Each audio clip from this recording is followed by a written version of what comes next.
Thanks for joining us for Issues and Answers. I'm Ian Boyne. Today we speak to the Minister of State in the Ministry of Education, Youth and Information, Mr. Floyd Green.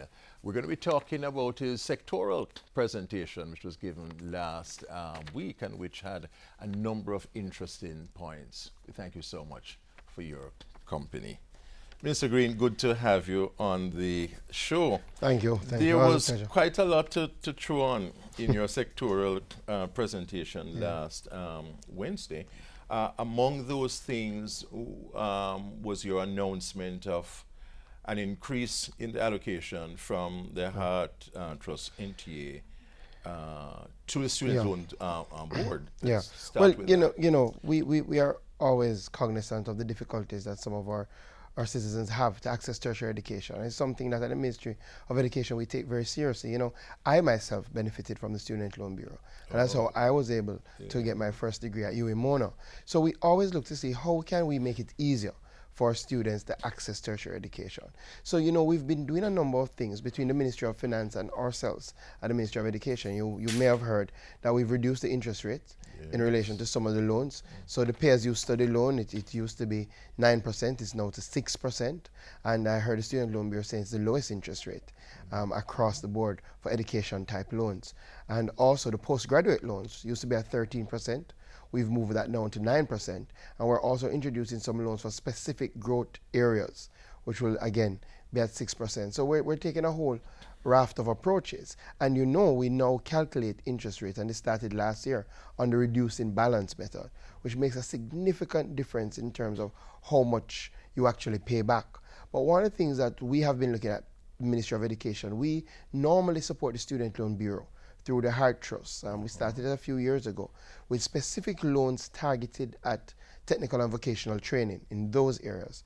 So we would have given over the last year 100 million. Yes. But when the board met this year and we looked at the situation, we looked at the surplus, one of the good things that I was happy to announce is that we've now increased that subvention.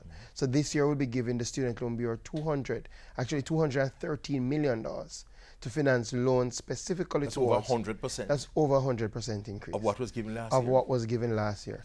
And you know, we also have our JAMVAT program, which we provide 30% of the cost of tertiary education. So people can apply, and the good thing with JAMVAT is not a loan, it's a grant, but you have to do volunteer hours. So you have to give some service to the community. And last year we were able to help 1,300 of our tertiary students, help them pay their fees, and we're looking to match that number and go further this year. So we've taken a raft of approaches to increase the amount that we provide to the tertiary sector. I think it's very important. So that government is boosting access to tertiary education. We have to, because the reality is that we say to our young people, work hard, do hard at primary, do hard at secondary, and then we want you to go further. And we all know how the direct correlation between a tertiary education, upward social mobility. So we're saying to our young people, we want, when you come to that stage, we don't want you to have to kill the dream. We want to enhance the dream. And one of the things that we're working on now is for our PATH students. We want to ensure that if this is a PATH household, a child has qualified for the university, first in the household to have qualified for the university, we want to finance their education, their tertiary education. So we're trying to make it much more easy to access tertiary education. What's happening, Minister, with regard to secondary education? How's the government doing? Well, you know, you would have heard that we have taken the very firm stance that it cannot be that a mother or a father has their child at home and they're unable to send them to secondary school because they can't pay the auxiliary fees. We can't countenance that in our Jamaica. So we're saying that no child should be turned back because they can't afford. So we introduced the policy of non-mandatory fees. And you know, I know there were some fears, there were some concerns, and we took them, we listened, but we were adamant that we had to ensure that every child can go to school. So we increased the subvention. So it used to be 11,500 per child. We moved it to 19,000. To say to schools, let's remove mandatory fees. And also, we changed how we structured the payment model. I think one of the good things having Minister Reid, who understands the school system, him being a school principal, he knows how to make it work. So we gave our first tranche of payment, I think it was in July, so that schools could prepare for back to school.